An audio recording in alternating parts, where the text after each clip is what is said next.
fiel, Senhor, um Deus que faz por nós, Senhor. Eu te louvo, Senhor, pela vida do Henrique, Pai, que é meu amigo há muitos anos, Senhor. Eu te agradeço, Senhor, porque quando eu me converti, Senhor, Tu tens falado comigo a cada momento, Senhor, para que eu possa orar pelos meus amigos, pelos meus inimigos, Senhor. Eu tenho pedido e visto os meus amigos se convertendo, Senhor. Eu te louvo, Senhor, porque o Henrique, Senhor, está nesse momento, neste lugar, Senhor. Um homem temoroso a Ti, Senhor, homem que se converteu, Senhor, realmente, Senhor, a Tua presença, Pai. Oh, Deus, em nome de Jesus Cristo, usa ele nesta noite, Senhor. Derrama sobre ele a Tua sabedoria, Senhor. Traz Tua paz no coração dele, Senhor. Oh, Pai, em nome de Jesus, fala, Senhor, através do Henrique para nossas vidas, Senhor. Senhor, nós repreendemos aqui toda distração, toda incredulidade, Senhor. Toda seta de Satanás, Senhor, cai por terra agora em nome de Jesus, Senhor. Contra esta casa, contra nossas vidas, Senhor, em nome de Jesus. Nós te louvamos e te agradecemos por esse momento, Pai. Amém. Aleluia. A gente andávamos juntos, né, eu e Márcio. E aí, depois a gente vê o Márcio, né, com a Bíblia debaixo do braço, indo para a igreja. Aí a gente perguntava para o Márcio assim: passa essa daí, que dessa daí deve ser da boa, viu? E o Márcio, né, não falava nada, ficava quieto. E aí ele passava, e a gente mexia com o Márcio. Ele passava, a gente mexia com o Márcio. É tremendo, né, meus irmãos? Mas hoje eu vou falar de um homem de Deus, das atitudes desse homem. Antes de falar, a fonte desta pregação foi o Sandro Ricardo. Alguém conhece o Sandro Ricardo na nossa igreja? Então foi a fonte, né? Fui falar com o Sandro porque foi o nosso último estudo na Pequena Família. E eu senti no coração, quando o Sandro estava dando o estudo, que se o pastor me convidasse para pregar ainda este ano, para trazer a palavra, seria esta palavra. E aí eu liguei para o Sandro, falei para o Sandro falou: ó, além do cachê, tu fala que a fonte foi eu, hein? Eu falei: tá bom, Sandro. Então, ele que me orientou, ele que fez todo o corpo, né, da pregação. Agradeço a vida dele, além dele não estar aí, mas agradeço a vida dele. Então vamos falar hoje de Neemias, as atitudes de um cristão frente aos desafios.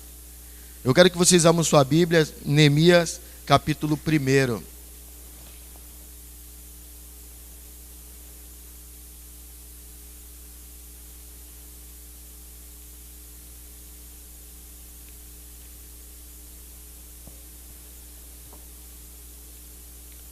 Capítulo 1, verso 3. Eles me responderam: os restantes que ficaram do cativeiro lá na província estão em grande aflição e opróbrio. Também está derribado o muro de Jerusalém e as suas portas queimadas a fogo.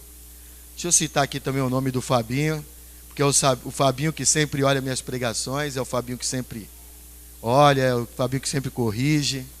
Mas aí, como o Fabinho casou, né, e teve essa maratona nessa semana, que para ele não deve ter sido fácil, né?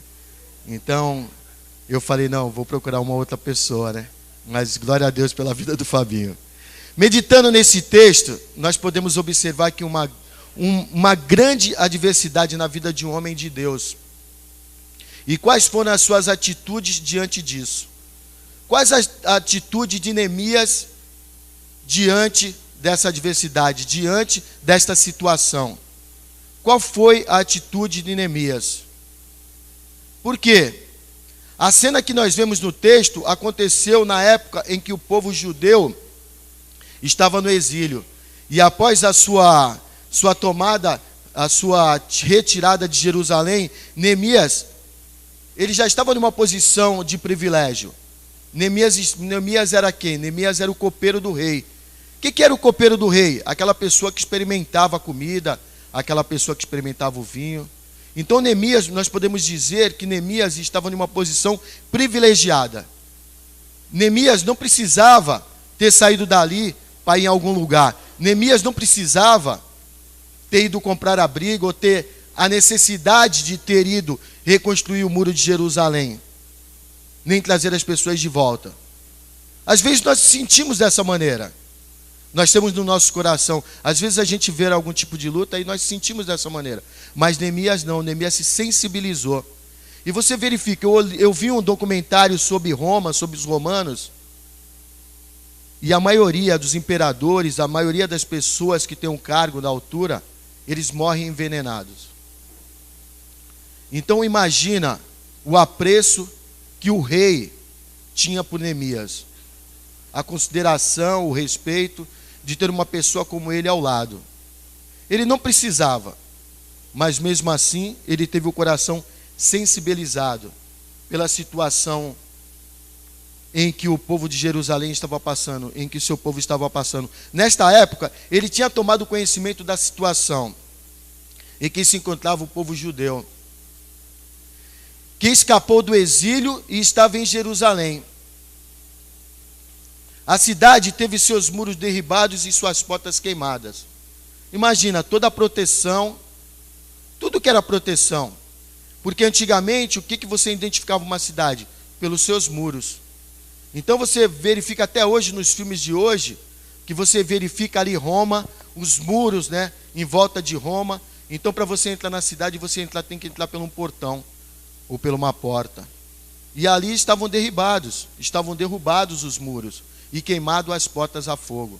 Então era um trabalho árduo, não era um trabalho para qualquer um. O povo estava vivendo de miséria, sofrendo profundamente uma humilhação e desprezo. Imagina, aquele povo, o povo escolhido por Deus, o povo separado por Deus, agora vivendo de humilhação, vivendo de desprezo. Agora vocês imaginam a distância de você ter uma pessoa que está num cargo, numa posição social, que tem comida em sua casa, que tem tudo, mas olha aquela pessoa e sensibiliza. Por que eu estou falando tento insensibilizar tanto? Porque o que nós temos verificado hoje em dia são corações insensíveis. São corações que pecam sem nenhum tipo de sensibilidade. Porque eu falei na Pequena Família outro dia sobre isso. Se você é um homem ou uma mulher de Deus, tem o Espírito Santo de Deus, não é possível que você peque e fique tranquilo. Não é possível. Porque eu falei para as pessoas, isso é uma coisa católica, que nós somos pecadores. Nós não somos mais pecadores, nós somos salvos em Cristo Jesus. Quando a gente peca, o Espírito Santo de Deus, ele me deixa tão constrangido. Quando eu faço alguma coisa, ele me deixa tão constrangido. Então eu imagino os corações insensíveis, corações que a gente fala, que a gente conversa. Temos conversado com várias pessoas. Nós tratamos de pessoas aí, eu, Márcio, Felipão, Fabinho, Sérgio, pessoas em casas de recuperação, e a gente conversa com aquela pessoa, deposita 9 meses trabalhando naquela pessoa e ela sai, daqui a pouco ela cai de novo. Um coração insensível. Um coração insensível. Teve lá na empresa, não foi uma vez, mas foram várias vezes, aconteceu comigo. Eu sou uma das pessoas mais antigas que trabalha na empresa, ou mais antigo. Depois do dono, eu sou o próximo. Sou a pessoa mais próxima do dono, eu sou o número 1, coloquei o primeiro tijolo e discuti sobre o nome e tudo. E às vezes eu vejo um jovem entrando lá, em uma posição de gerente ou de coordenador, e a primeira coisa que essa pessoa quer é o meu cargo. A primeira coisa, e não aconteceu uma vez, aconteceu várias vezes. A primeira coisa que a pessoa olha ela olha para mim. Em vez dela se juntar a mim, em vez de ela estar comigo, porque sei todos os processos e procedimentos, porque eles passam por mim. Não, o que eles querem? Eles querem o meu cargo. É um coração totalmente sensível. Imaginamos, tá? Eu vou fazer uma alusão aqui. O pastor Evandro é o pastor desta igreja. Amanhã ele consagra um presbítero. Aí a pessoa chegou, o presbítero, cheio de fogo, cheio de reteté, o homem santo. Ele quer tirar o cargo do pastor Evandro. Isso não existe. É um coração insensível. Isso não é de Deus. O que nós temos que fazer? Nós temos que ter o coração sensível. Nós temos que, como o pastor Evandro falou do seu Molina, falou das pessoas mais antigas aqui na igreja, nós temos que dar valor para essas pessoas. Porque se nós estamos aqui hoje, foi porque essas pessoas oraram por nós. Essas pessoas jejuaram pelas nossas vidas. Essas pessoas passaram noites acordadas. Nós temos que ter o coração sensível para isso. Nós temos que ter o coração sensível. Podemos observar então passos de um homem que tomou um desafio para si, para ajudar o povo que estava em Jerusalém. Tem água aqui?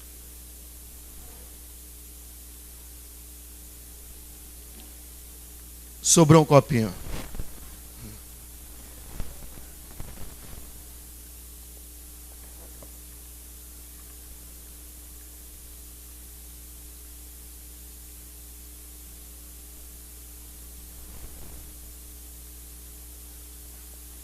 Vamos falar de 8 atitudes de Neemias. Claro que tem muito mais. Mas a primeira, oração e jejum.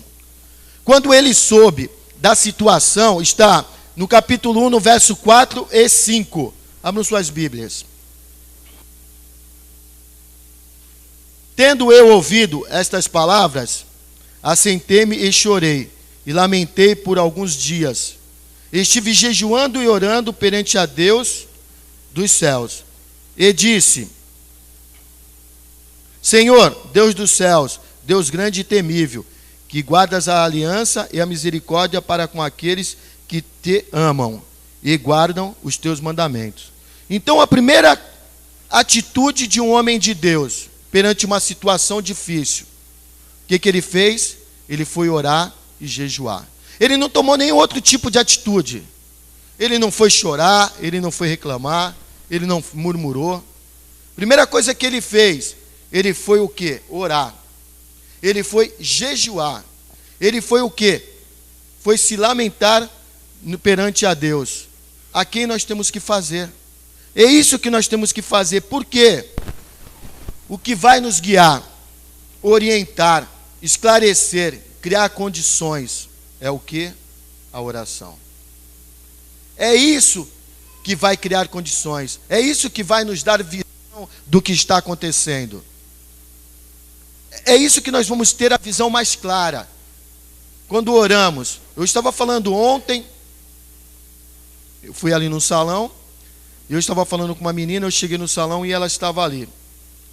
E aí, sabe quando você se vê naquela pessoa? Ela começou a falar de espiritismo, de Allan Kardec, começou a falar de várias coisas. Várias. E aí eu me senti como ela. E ela falando, né? Falando. E eu vi o tremendo desespero. Porque ela não conseguia chegar a lugar nenhum. E ela em dúvida. Mas mesmo assim eu ainda tenho dúvida. E ela falando com a pessoa, mesmo assim tem dúvida. Aí eu falei para ela, qual que é o seu nome? Ela falou assim. Ela falou o nome dela. Eu falei assim para ela. Você acredita? Eu passei por tudo isso que você passou. Rosa Cruz, feitiçaria, macumbaria, umbanda, esquibanda, aquibanda. Tudo que tu possa imaginar e o que tu não possa imaginar. Mas eu vou te falar a palavra que uma mulher de Deus, quando eu cheguei nessa igreja aqui, falou para mim. Você fez tudo para procurar a Deus, mas nesse lugar você encontrou. E eu falei para ela, você está no caminho certo, não pare. Você vai encontrar a Deus. Porque é ruim você chegar, como se chegasse em mim naquela época e falasse para mim, você está errado. Você faz isso, você... Não, eu falei para ela assim, você está no caminho certo. Só que se você quiser aprender, na nossa igreja tem o Jepsal. Não vou falar de religião, não vou falar nada. Eu vou dar aula para você sobre a Bíblia. E tudo que você tem dúvida, você vai tirar na palavra de Deus. Vou começar a orar pela sua vida, posso? Ela falou, pode sim, eu preciso das suas orações. Falei, amém, vou orar por você. E quantas dessas pessoas estão perdidas? E quantas dessas pessoas estão desesperadas? Porque o mais que nós temos visto hoje em dia, não tinha ouvido em local nenhum, em momento nenhum, tantos suicídios como nós temos visto ultimamente em nossa cidade. E aí há muito tempo atrás, eu acho que no meu início de conversão, o Márcio falou para mim, falou assim, ó, eu tenho orado para que Deus me coloque na frente dessas pessoas, antes delas se suicidarem. E aí, como discípulo do Márcio, eu falei também, Senhor, eu vou orar por isso. E naquele momento que eu estava com aquela menina ali dentro do salão, eu senti que era o pleno desespero de suicídio na vida daquela menina. Eu falei, Deus, o Senhor já começou a me usar nisso. E eu dou glória a Deus. Então, nós temos que estar a todo tempo em oração. Arrependimento, jejum e oração, Neemias. Depois o que? Arrependimento. Verso 6. Estejam, pois, atentos os teus ouvidos e os teus olhos abertos para acudires à oração do teu servo, que hoje faço a tua presença dia e noite pelos filhos de Israel, teus servos, e faço confissão pelos pecados dos filhos de Israel, os quais temos cometido contra ti, pois eu, a casa de meu pai, temos pecado. A pastora Sandra falou aqui, nós estamos orando na sala do pastor Evandro, ele orou sobre isso, para que Deus perdoasse os nossos pecados. Eu digo para vocês, o arrependimento do perdão são para quê? São para as pessoas fortes, não são para os fracos. Não são para as pessoas fracas. Isso, o arrependimento do perdão, chegar numa pessoa e pedir perdão, são para os fortes. Por isso que Deus escolheu a vossa vida. Por isso que Deus escolheu para que você estivesse aqui hoje. Porque é bater de frente com o seu ego, com o seu orgulho, com a sua vaidade. E tome cuidado com esses defeitos. Por quê? Porque eles só trazem cegueira espiritual. Quando você pede perdão, quando você se arrepende, as coisas mudam totalmente. Porque queremos mudar as coisas que estão do lado de fora. Mas a nossa própria vida, como é difícil, né? Eu vejo pessoas falando, eu aconselho pessoas, eu falo com pessoas, eu abro a Bíblia e leio versículos, mas quando chega na minha vez, como é difícil. Por que é difícil? Porque nós temos que desfazer dos nossos orgulhos, das nossas vaidades, trabalhar o nosso ego, ou retirar ele de vez. Minha oração tem sido feita, que eu falo para Deus, Deus, eu quero me livrar do meu livre-arbítrio, quero ser guiado pelo Teu Espírito Santo, cansei de errar, cansei de sofrer, cansei de chorar. E aí, Neemias, o terceiro é o temor e o tremor de Deus. Capítulo 1, verso 11. Diz assim, Senhor, estejam, pois, atentos os teus ouvidos à oração do teu servo, e a dos teus servos que se agradam de temer o teu nome. Concede que sejam bem-sucedidos hoje o teu servo e dá-lhe mercê perante este homem. Nesse tempo eu era o copeiro do rei. Então nós verificamos o temor do Senhor é o princípio da sabedoria. Temos que colocar o Senhor em primeiro lugar em nossas vidas. Porque começa através do temor. Ter temor do Senhor é o princípio da sabedoria. E se nós temos temor do Senhor, nós estamos no caminho certo. Minhas orações para o meu filho e para a minha filha têm sido isso.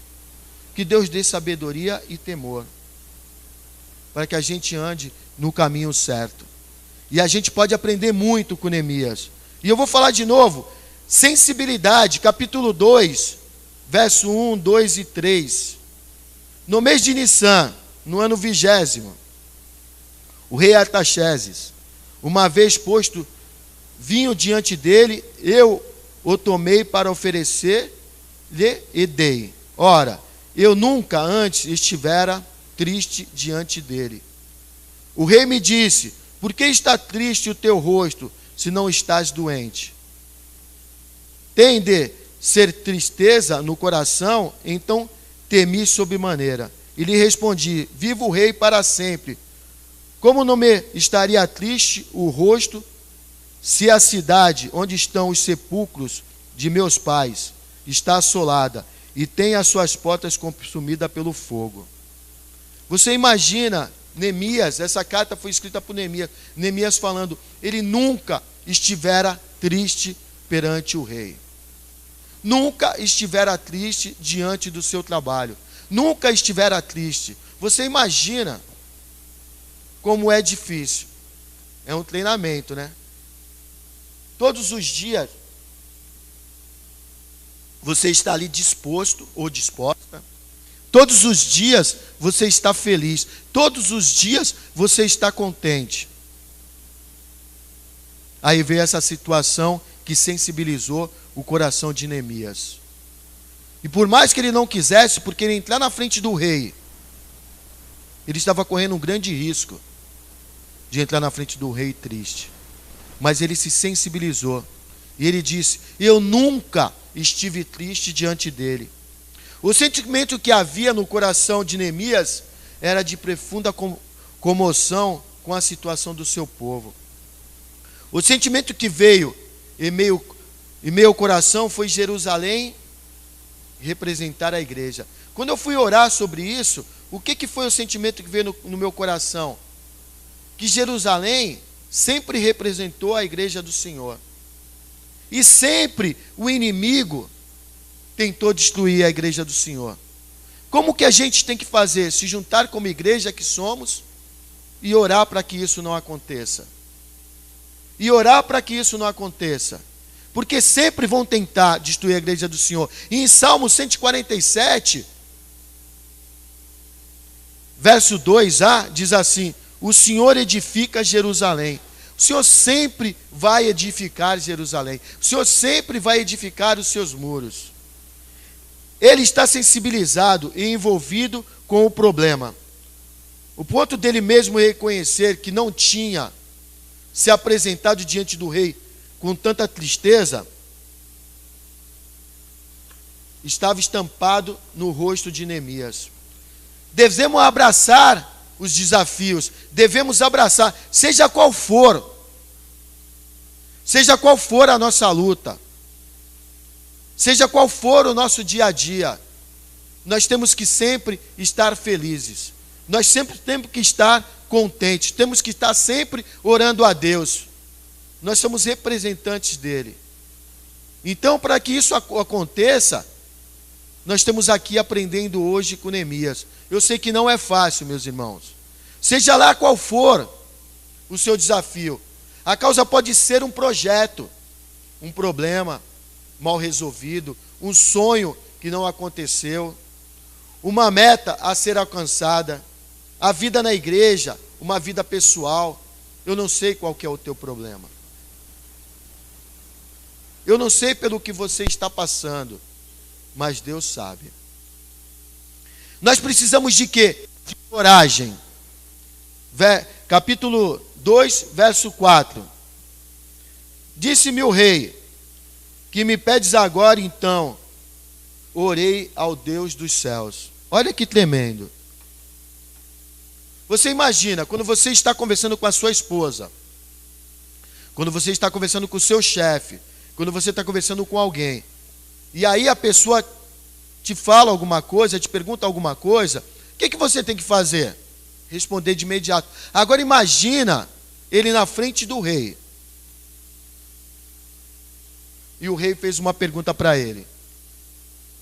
O que ele fez naquele momento? Ele orou. E essa oração aqui não é uma oração de horas, não é uma oração que ele parou, é uma oração de segundos. Mas o que ele estava fazendo? Ele já vinha se preparando para este momento. Ele já vinha se preparando para isso. Então temi sobremaneira o que o rei disse. Ele temeu sobremaneira aquele momento. Orei, pois, ao Deus do céu. Neste momento, diante da pergunta do rei, sem saber qual seria a reação dele à sua resposta. Neemias ora a Deus no meio daquele diálogo tenso. Imagina, você está na presença do rei, triste, e o rei te faz uma pergunta. Havia no coração de Neemias uma dependência total de Deus. Ele sabia que Deus estava à frente daquele propósito, e que era totalmente necessário sua ação perante o rei.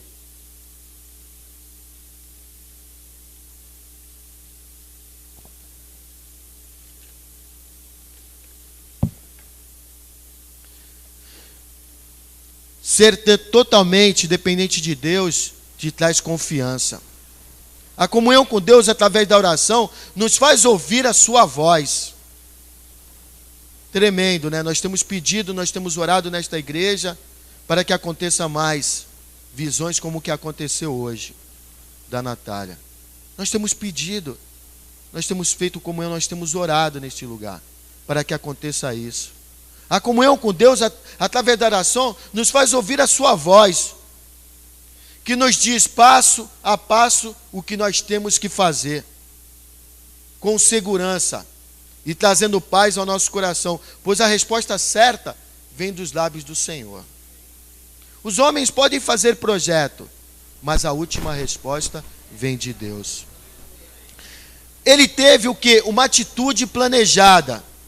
Capítulo 2, versos 6, 7 e 8. Então o rei, estando a rainha sentada junto dele, me disse: quanto durará a tua ausência? Quando voltarás? Aproveu o rei enviar-me e marquei certo prazo. E ainda disse ao rei: se ao rei parecer bem, deem-se-me cartas para os governadores da além do Eufrates, para que me permitam passar e entrar em Judá. Como também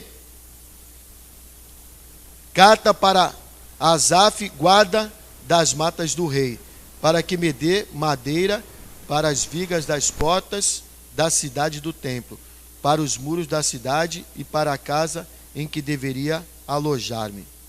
Neemias já sabia que o rei ia perguntar. Então ele teve o quê? Uma atitude planejada. Sabia do templo que ele precisava. Ele sabia o que ia precisar do rei. Ele sabia que ia ter que passar pelos governadores. Então ele pediu uma carta, ele teve uma atitude planejada. Ele não foi pego de surpresa pelo rei. Por quê? Ele orou antes e Deus deu passo a passo o que ele deveria fazer. Ele deu estratégias para Neemias. Ele falou das necessidades daquele momento, o que fazer para obtê-las. O plano de ação de Neemias já estava traçado. O seu plano de ação já está traçado. Aqueles sonhos, aqueles projetos que você tem orado, se Deus entregar nas tuas mãos hoje, você já sabe o que fazer? Você sabe como vai lidar com isso? Se você tiver aquela viagem dos teus sonhos, que você orou por muitos e muito tempo, se sair agora, a pessoa te dá o convite, já está traçado isso?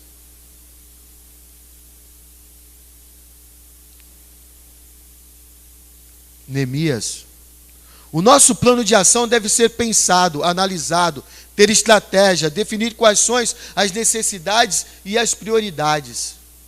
Nós temos que ter isso na cabeça. Muitas vezes erramos, não por pensarmos nessas questões. Se eu tenho um projeto a ser desenvolvido na igreja, por exemplo, eu tenho que traçar minhas metas, saber quais as pessoas que estão envolvidas e quanto tempo espero alcançar o objetivo.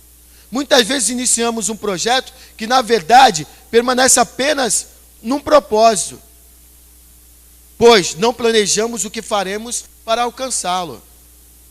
Então, muitas vezes morre um sonho porque nós não se preparamos para isso. Nós estávamos preparados. Então, tem que ser traçado. Lembra que o pastor Evandro fala sempre no final do ano, hoje ele tem começado antes, tem um caderno, anote todas as suas lutas, anote todas as suas vitórias. Agora está saindo aí, né, o jornalzinho do domingo, e lá atrás tem várias coisas que você anote, ore, ajoelhe, peça para Deus estratégia. Confiança. Capítulo 2, verso 8b. E o rei, mas Deus, porque a boa mão do meu Deus era comigo. Pediu mais para o rei, por quê? Porque a mão de Deus estava com ele. Neemias foi ousado na hora de pedir.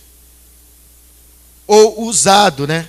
A confiança na provisão de Deus era uma constante na vida de Neemias. Ele sabia que todas as vitórias alcançadas não eram mérito próprio dele, ou da bondade do rei, mas sim da boa mão do Senhor que estava com ele, e que inclinou o coração do rei conforme a sua vontade, porque o coração do rei está na mão do Senhor, ele leva para onde ele quer. Devemos saber em quem depositar a nossa confiança. Será que estamos confiando em nossas habilidades para convencer alguém, ou nos recursos da última geração que possuímos para executar as tarefas, ou na misericórdia daquele quem podemos pedir? Na verdade, a boa mão de Deus é que deve ser o alvo das nossas orações, das nossas confianças. É a boa mão do Senhor que devemos confiar. Alcançar o desafio irá depender, sim, das minhas atitudes para alcançá-los, mas principalmente dependerá de onde eu tenho depositado a confiança. Aonde você está depositando a sua confiança? E eu falo isso com faculdade, porque foi fácil entregar todas as partes da minha vida, mas foi um trabalho eu entregar o dízimo e a oferta. Foi um trabalho eu entregar o meu trabalho a Deus. Foi muito difícil, mas muito difícil. Por quê? Eu depositava a confiança no lugar errado. Meu coração não estava em Deus. Eu não tinha confiança. Mas quando eu entreguei na mão do Senhor e fiz um propósito sobre o dízimo e as ofertas, entreguei meu trabalho, porque eu achava que era o meu trabalho que me mantinha na sociedade, era o meu trabalho que me trazia paz, era o meu trabalho que me dava conforto. Eu estava tendo confiança no local errado e nas pessoas erradas. Hoje eu tenho confiança plenamente no Senhor.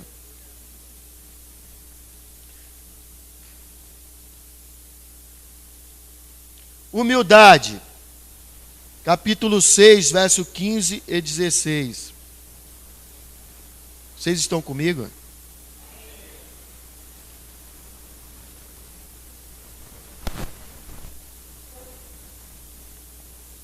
Acabou-se, pois, o muro aos 25 dias do mês de Elul, em 52 dias. Sucedeu que, ouvindo todos os nossos inimigos, temeram todos os gentios, nossos incircuncisos, e decaíram muito no seu próprio conceito, porque reconheceram que por intervenção do nosso Deus é que fizemos esta obra. Até os nossos inimigos temem. Porque muitas e muitas vezes nós seremos testados.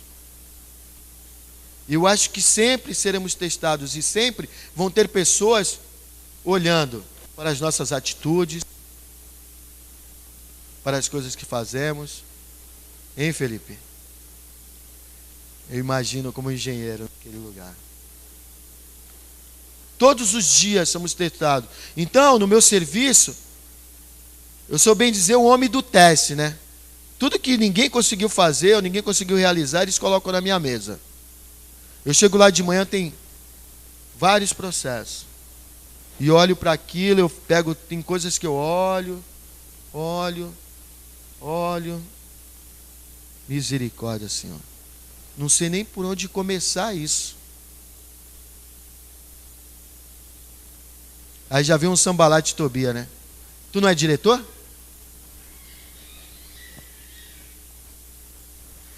Fala assim, misericórdia, Senhor. Aí você vai, coloca um papel higiênico no banheiro, ajoelha, clama ao Senhor. Ou por muitas vezes eu vou do lado de fora da empresa, olho para o céu, de onde vem o meu socorro. Meu socorro vem do Senhor. E eu sento naquela mesa e começo. E um dia eu fiz uma pergunta. Uma pessoa que já trabalha há 20 anos comigo.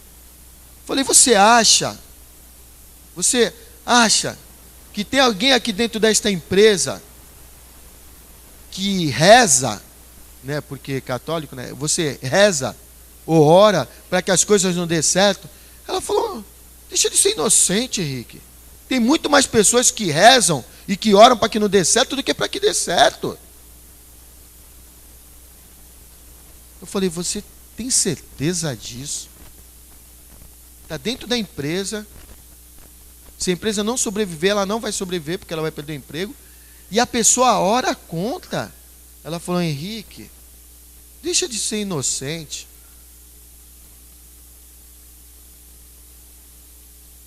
Falei: então nós temos que clamar por misericórdia do Senhor mesmo. A obra foi concluída com a ajuda de Deus. Nossas vidas só terão um final feliz, ou seja, a conclusão com a ajuda de Deus.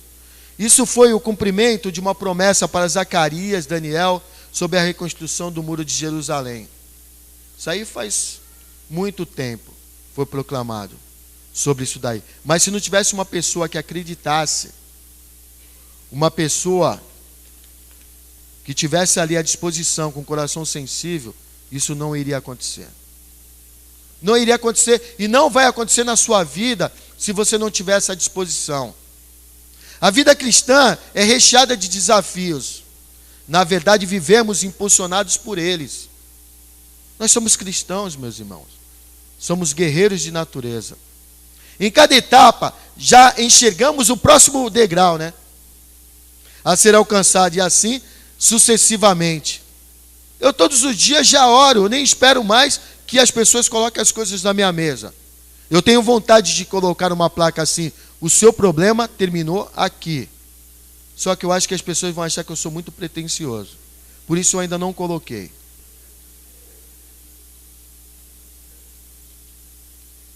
Mas as pessoas que trabalham ao meu lado já falam assim: vai sobrar para você. E aí hoje eu digo assim: glória a Deus. Eu falo assim dentro de mim: glória a Deus. Porque o nome do Senhor vai ser honrado mais uma vez. Mais uma vez.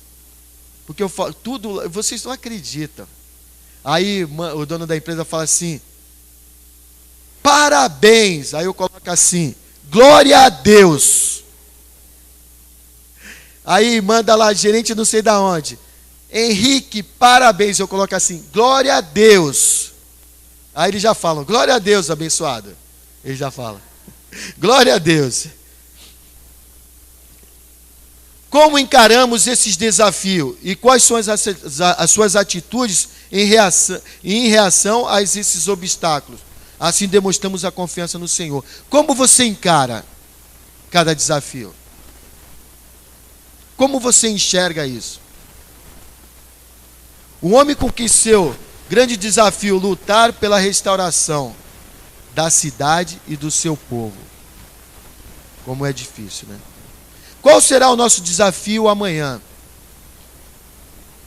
A equipe de louvor pode subir, por favor. Qual será o nosso desafio amanhã? Qual a luta que estamos passando hoje? E qual tem sido a nossa atitude diante disso? Qual tem sido a sua atitude? A atitude de alegria? Porque você pode tomar posse. A vitória é certa. A sua atitude diante da luta que vai dizer como será a sua vitória. Qual vai ser a sua atitude diante da luta que Deus colocou na sua frente? Tem lutas que não queremos entrar, que achamos que não devemos. É verdade. Tem lutas que nós falamos assim: não devemos entrar nessa luta. Evitar. Mas se Deus colocou no seu coração, no seu caminho, entre, que vai valer a pena. Pense comigo e viaje nessa ilustração. O marinheiro que andou 30 anos em águas tranquilas. Nunca aconteceu nada. Qual a experiência desse marujo?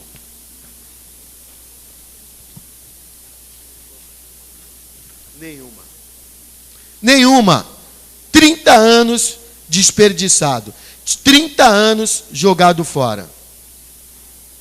Irmão, seja firme, seja constante, seja confiante em Deus, porque Deus é conosco. Os nossos desafios podem ser encarados corajosamente, pois Ele tem o coração do rei em suas mãos. Qual tem sido a sua atitude frente aos desafios que lhe são propostos nesta vida? Quando eu vejo a dona Esther, fico tão feliz. E ela ainda vem aqui, coloca, quer orar, quer glorificar o nome do Senhor. Eu tenho aprendido tanto aqui dentro desta igreja, mas tanto com as atitudes desses meus irmãos, Dona Dorca, seu Molina.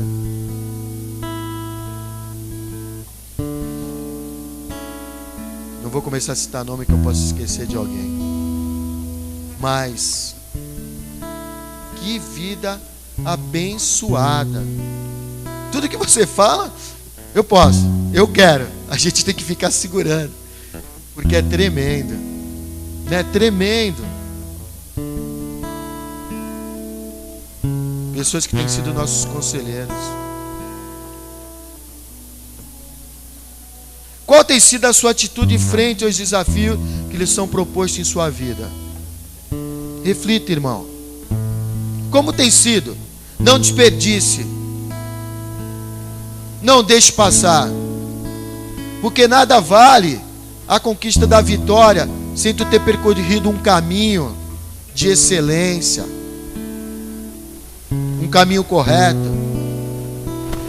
Estava conversando com um grande homem de empresa, um homem assim, bem sucedido na vida, e falei para ele, eu vi um comentário, também não sei se realidade, nós escutamos 2.200 mentiras por dia. Só que João 8,44 diz que o pai da mentira é o diabo, e a pessoa que mente é filho do diabo.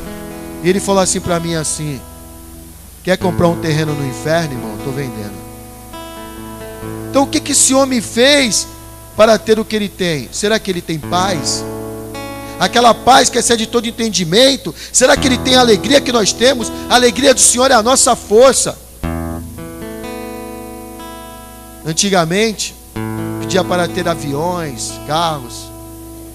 Hoje eu só peço para ter alegria.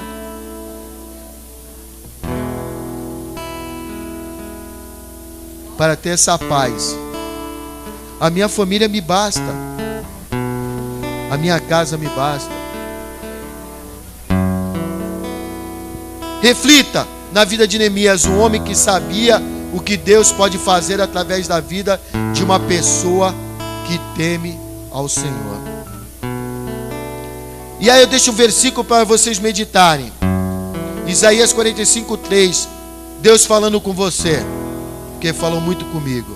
Dá-te eu os tesouros escondidos e as riquezas encobertas, para que saiba que eu sou o Senhor, o Deus de Israel, o que te chama pelo teu nome, filho.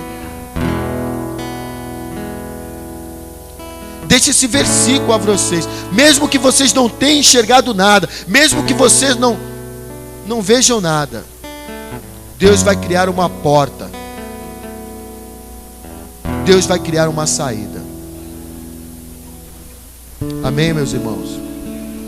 Eu vou deixar uma frase aqui que diz assim: o que mais me preocupa não é o grito dos violentos, nem dos corruptos, nem dos homens desonestos, nem dos sem éticas. O que mais me preocupa é o silêncio dos bons. Martin Luther King. O que mais me preocupa são o silêncio de vocês. Orem, clamem ao Senhor. Você é uma sacerdote ou uma sacerdotisa. Você é um sacerdote de Deus. Orem e clame quanto a esses desafios. Tenha coragem. Tenha temor. Peça perdão.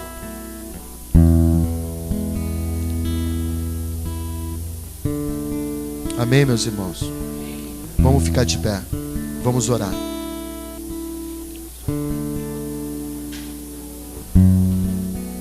Aleluia, Senhor. Eu não sei o que os meus irmãos estão passando. Eu não sei quais os desafios que eles estão passando hoje. Os desafios, o que eles vão ter que encarar amanhã, nessa segunda-feira, ou nesse final de semana. Eu não sei. Mas eu sei que o Senhor pode mudar todas as coisas.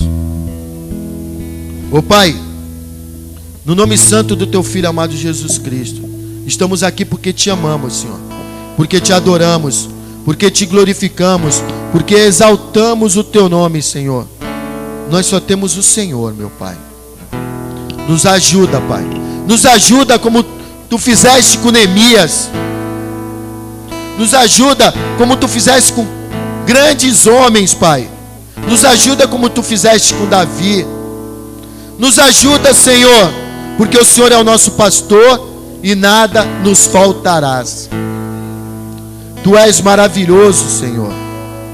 Tu és poderoso. Derrama a Tua alegria, Pai.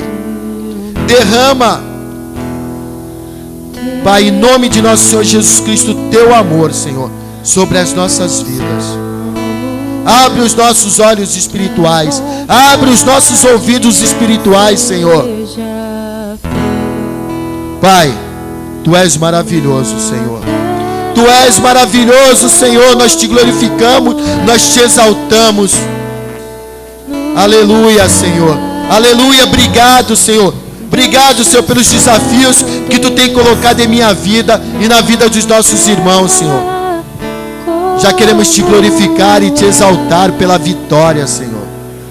Em nome de nosso Senhor Jesus Cristo, toma cada família aqui representada, Senhor. Que seja uma semana abençoada, uma semana consagrada, uma semana, Pai, em nome de nosso Senhor Jesus Cristo, onde vão poder se regozijar na Tua presença.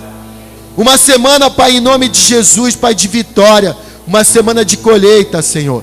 Uma semana, Pai, em nome de nosso Senhor Jesus Cristo, meu Pai. Já queremos Te agradecer, Senhor. Queremos Te agradecer porque confiamos no Senhor, Pai.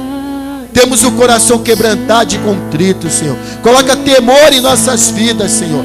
Nós não queremos pecar, nos ajuda a não pecar, nos ajuda a não errar, nos ajuda, Pai, a dar um passo a cada dia, Senhor.